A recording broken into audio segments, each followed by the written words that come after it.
It's another episode of the Brett Allan Show. We are chatting with actor Jon Huertas about This Is Us, Season 6, the final season. This is his second appearance on the show. So glad you're able to come back and hang out, Jon. Thanks for your time. Thanks for having me. Yes, well, it's like the frame thing you got going on with the "This Is Us" logo. It's tight. yeah. We've been amping it up since you've been here last. We got to keep up with the big dogs. But I That's right. digress. So it's crazy that I think the last time we talked was either at the end of season 4 or maybe at the start of season 5. You had a big directorial debut, so I can't remember exactly when that was. I think you've had a couple since then, but we're coming to the end of this ride. Last week you had an amazing episode, and you have another massive one coming up, airing May 3rd. I know we can't talk a lot of spoilers, but last week was intense. What can we expect for Miguel in this episode airing on the 3rd? Well, I mean, a lot of people have been wondering how Miguel and Rebecca found each other again after he left her on the front porch, and we're definitely gonna get a sense of that and how that came back around. We're gonna get a sense of kind of what shaped Miguel as a man from his past, even before he met Jack. So it's an episode that's close to my heart because we worked a lot of my own personal background into it, if you will. Like, that definitely my background inspired a lot of what Miguel goes through. It's not like spot on, but I'm really proud of that. I'm really excited that the writers allowed me to come into the writers room and help them kind of plant the seeds for this episode. But Johnny Gomez, who wrote it, is so good. Such a great episode. This is his first one he wrote, I think, by himself. He'd written on a couple of other episodes in the past with co-writers, but he really, really, really delivered, and it's like a monster of an episode, which is great. Wow. I mean, I'm laughing because I feel like every episode it just like builds and builds onto the next and is so intense. So I'm excited to see and learn more about your character because I think, as we've seen this relationship evolve with you and Rebecca, and we have, the flashbacks and the flash forwards and sort of watching the things that you're dealing with and dealing with her kids, I think the fans love that. But to get to know who Miguel is a little bit more, I think is perfect. A nice bow to wrap up on the season. You know what I mean? Oh yeah, oh yeah, yeah. It's great. I mean, I'm really happy that Dan took the time and took the care to give the audience what they've been hoping for, I think. And I know that the pandemic kind of threw off the original plan a little bit. And so, as an actor and someone who is very close to Miguel, I like him a lot. I wanted to make sure that, he got his kind of just due. And so, I would have been really disappointed if we didn't get to do an episode like Miguel. Yeah, because it seems like this season, and please correct me if I'm wrong, just from a viewer perspective, really, every character has, I think, coming up. There's the Kevin episode where he's choosing love and all these different things. There's like the three choices, at least what I saw from the preview. But other characters too have really been getting sort of solo episodes, I guess they would be called, where we're just kind of even expanding more individually. You said something interesting about the pandemic, and I don't want to focus on that too much, but I know it kind of put things on pause for a lot of different people.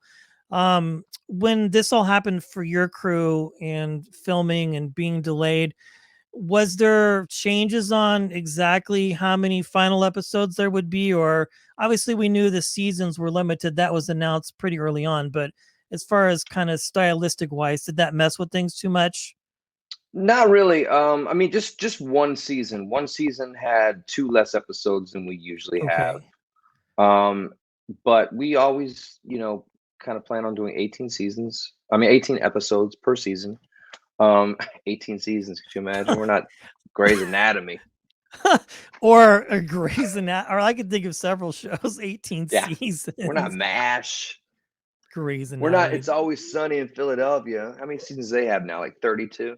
It's Um, ridiculous. I literally thought it was over, and then I'm like, they have another season. I did too, and I saw a poster, and I'm like, don't all these people have other shows? What? I know. Yeah, come on, it's not fair. No, it's fair. I love the backstory to that show anyway, like just how they made the pilot themselves and got it picked. That's such a beautiful story for actor creators. So, Yeah, for um, sure. y- yeah, but our show, yeah, we just lost 2 episodes, one season during the pandemic, but otherwise we were able to stay on track with the 18 episodes we usually do. The protocols were worked in. By this last season, it was we were it was easy. Like took a little bit of figuring out season 5, but season 6, the protocols were in place. We just kept doing the same thing we did, and no big deal. Positive cases always mess with the schedule, Sure. but we didn't get a ton of those. We got some, but not a ton, and we rolled with it. Yeah, I mean, I'm excited. Again, I've been going back and just rewatching previous seasons, because I always feel like, there's something that I might have missed because these just all move and groove so quickly and things like that.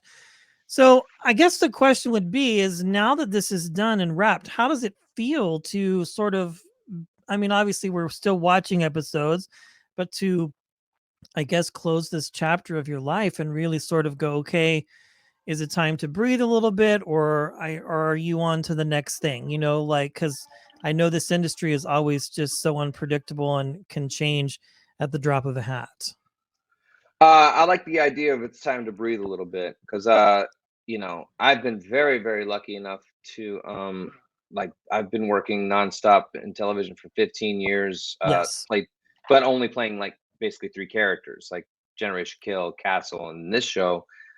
So as a creative person, I want to like, well, aren't there some other characters out there that I could try to bring to Yeah. life? And yeah, I have friends that have worked on 10 things in the last 15 years, and they have all done like amazing work and worked with amazing people. And I have too, but again, it's only 3 characters, so it's like it's time to take a break and kind of think about what do I want to do next. And now that I'm directing and producing, I want to bring something to life that comes from my camp, instead of just jumping onto the next thing. But at the same time, there are amazing storytellers out there with amazing scripts, and so I've gotten sent some things that are interesting that I'm looking at, but I have to choose the right thing. I have to pick the right thing, and I have some great projects, some great people involved that we'll take to market soon. What I am getting ready to jump into are 2 podcasts Oh, great. that we're producing. Yeah, so that I'm going to do those first because it doesn't take as much time to do a podcast as it does to do a No. series, and it's challenging because one of them is a scripted narrative podcast, and how it's new to me to tell. It's like a radio play, like to tell that story without the visuals. So I'm really looking forward to that. Excited about that. That's great. Podcasting is amazing. I mean, it's just, I love it. I've been doing it for a long time, and Yeah, it it's a different sort of muscle, but it's a little bit more freeform. I know those scripted television series can take a lot of time. As we've been sorting this conversation out, I know you've been very busy. If you're filming an episode and then you have to go reshoot something or redo something, yeah. especially how they age all of you, from young to old, old to young. I mean, I imagine that's quite an arduous process. I'm excited. I mean, so it's probably safe to say there's not a Castle reboot in the future.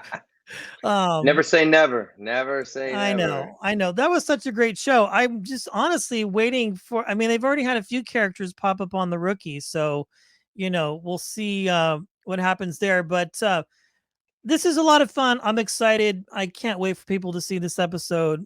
Much success to you in the podcast. I think that's going to be a lot of fun. Finally, one final hard hitting question. I finally figured out we had a the I now it's escaping me. The burger place that we talked about the last time.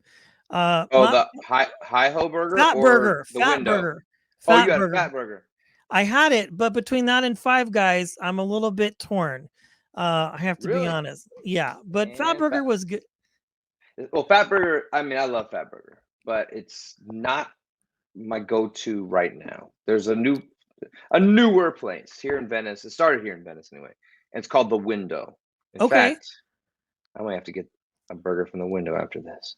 Um, but that's my favorite burger right now. It's good. There, it's a local spot.